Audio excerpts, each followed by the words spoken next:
तो hello friends, episode 4 के starting में हमें टीचर को दिखाया जाता है जो बोलता है आज तुम्हारा मैजिक पावर का टेस्ट लिया जाएगा और तुम सबको अपनी पूरी की पूरी पावर का यूज करना है ताकि तुम आने वाले वक्त में एक प्रोफेशनल मैजिशियन बन सको। एमसी मन में सोचता है मुझे नहीं लगता कि जो सामने स्टोन है वो मेरी पावर को संभाल भी पाएगा, लेकिन बस चलो जो भी है अब मुझे भी इसको ट्राई करना पड़ेगा क्योंकि स्कूल के हिसाब से इस चीज की बड़ी अहमियत होती है। इतने में इसके पास मिहा आती है और बोलती है क्या हुआ तुम परेशान लग रहे हो, और ऐसे ही ये दोनों बातें करने लग जाते हैं। आस पास वाले लोग बोलते हैं ये देखो मिहा उस बंदे के साथ बात कर रही है, आज से पहले कभी भी मैंने उन दोनों को बात करते हुए नहीं देखा। मिहा बताती मैं नोबल फैमिली की सेकंड डॉटर हूँ और मेरा नाम मिहा है। एमसी बोलता है मैजिक नोबल आखिरकार ये क्या चीज है। मिहा बोलती है क्या तुम्हें इस बारे में भी नहीं पता, हमारी इस पूरी जगह को 4 नोबल हेड्स मिलकर संभालते हैं जो कि यहाँ के सबसे पावरफुल मैजिशियन है और उनमें से एक की फैमिली से मैं बिलोंग करती हूँ। एमसी मन में सोचता है मेरे टाइम में तो ऐसा कुछ भी नहीं था, यहाँ तक कि मैं पहली बार मिधुआ फैमिली का नाम सुन रहा हूँ, ऊपर से इसके बाद कोई ज्यादा मैजिक पावर भी नहीं। लेकिन पर उसके बाद भी आपको नोबल फैमिली का बता रही है और इन दोनों को ऐसे बातें करते हुए देख के उनको गुस्सा आने लग जाता है।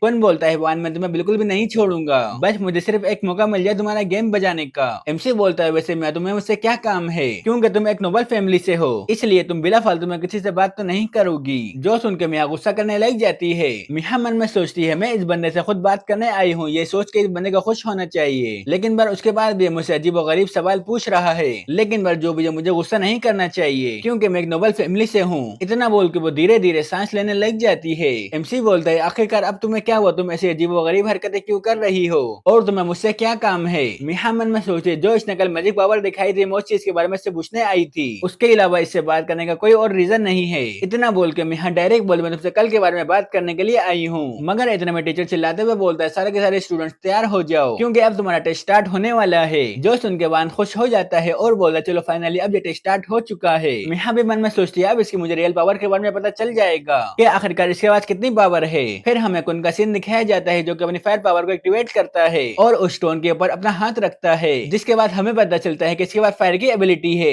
उसके अलावा इसके पास 100 मैजिक पॉइंट्स हैं। जो सुनकर कुन खुश हो जाता है और बोलता है तो काफी ज्यादा अच्छा है, मैं तो वाकई में ग्रेट मैजिशियन बनने के लायक हूँ। एमसी मन में सोचता है इसके सिर्फ 100 पॉइंट्स आए हैं, मेरे टाइम में तो इतने पॉइंट्स वाले को लूजर कहा जाता था, यानी कि इन 50 सालों में दुनिया काफी ज्यादा बदल चुकी है। उसके बाद फिर मेहा का नंबर आता है। मेहा भी अपनी पावर को रिलीज करती है और आके स्टोन के ऊपर अपना हाथ रखती है, जिसके बाद उस स्टोन के अंदर मेहा की भी एनर्जी आ जाती है और फिर हमें पता चलता है कि मेहा का मैजिक पॉइंट 2000 है और इसके पास वाटर का एट्रीब्यूट है। टीचर बोलते हैं तुम दोनों की मैजिक पावर बहुत ज्यादा स्ट्रॉन्ग है, आने वाले वक्त में तुम दोनों बहुत ज्यादा स्ट्रॉन्ग बनोगे, जिसके बाद तुम मोस्टर से हमारे इस वर्ल्ड की हिफाजत करोगे। वहाँ के स्टूडेंट्स बोलते हैं तो काफी ज्यादा अच्छी बात है, हमारे स्कूल के अंदर दो दो टैलेंटेड बच्चे हैं, आने वाले वक्त में ये ग्रेट मैच बनेंगे और हमारे स्कूल का नाम रोशन करेंगे। एमसी मन में सोचता है क्या ये लोग मुझसे मजाक कर रहे हैं, मिहा की सिर्फ मैजिक पावर 2000 थी, उसके बाद भी ये लोग इसको ग्रेट मैजिशियन बनने का बोल रहे हैं, मेरे टाइम में तो इतने पॉइंट्स वाले को कोई पूछता भी नहीं था। मिहा मन में सोचती है मेरी मैजिक पावर बहुत ज्यादा है।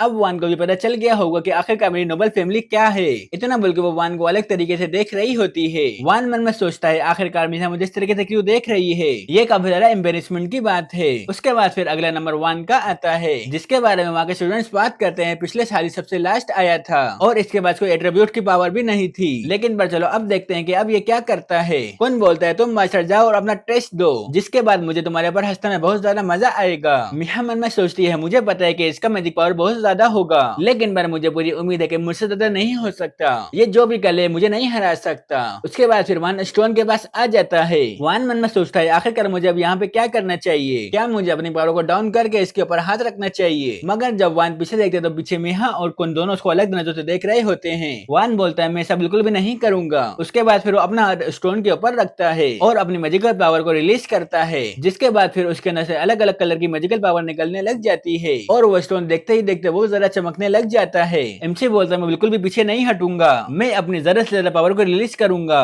ताकि मैं ये देख सकूंगा स्टोन की कितनी लिमिट है और इन लोगों को भी बता सकूंगा आखिरकार ग्रेट मैच क्या होता है, जिसको ये लोग बहुत हल्के में ले रहे हैं। उसके बाद फिर एमसी अपनी और भी पावर को स्टोन के अंदर डालता है, जिसके बाद उस स्टोन के अंदर से और भी ज्यादा मैजिकल एनर्जी निकलने लग जाती है और देखते ही देखते वो मैजिकल एनर्जी इतनी बढ़ जाती है कि वो पूरी अकेडमी से ही बाहर निकलने लग जाती है, जो देख के मिहा भी हैरान हो जाती है। मिहा मन में सोचती है आखिरकार यहाँ पे क्या चल रहा है, ऐसा तो आज से पहले बिल्कुल भी नहीं हुआ। हमें उस मशीन को दिखाया जाता है जिसकी क्लॉक बहुत स्पीड में चल रही होती है और उस स्टोन के अंदर भी बहुत सारे क्रैक आने लग जाते हैं, जिसके बाद वहाँ पे एक बहुत पावरफुल एनर्जी के लेकर आसमान की तरफ जाती है और उस रूम में इतना ज्यादा मैजिक बढ़ जाता है कि वहाँ पे एक बहुत बड़ा ब्लास्ट ब्लास्ट होता है, जिसकी वजह से सारे स्टूडेंट पीछे की तरफ हो जाते हैं। हमें स्टोन को दिखाया जाता है जो कि पूरा डिस्ट्रॉय हो चुका होता है। एमसी मन में सोचता है मैंने सिर्फ अपनी थोड़ी सी पावर लगाई थी, मगर उसके बाद भी स्टोन डिस्ट्रॉय हो गया। टीचर उन स्टूडेंट्स के पास जाता है और बोलेगा तुम्हें कोई चोट तो नहीं लगी। स्टूडेंट्स बोलते हैं नहीं हम बिल्कुल ठीक हैं। उसके बाद फिर टीचर वान के पास आता है और बोलेगा तुम ठीक तो हो, क्योंकि वो ब्लास्ट हमारे बहुत ज्यादा नजदीक हुआ था।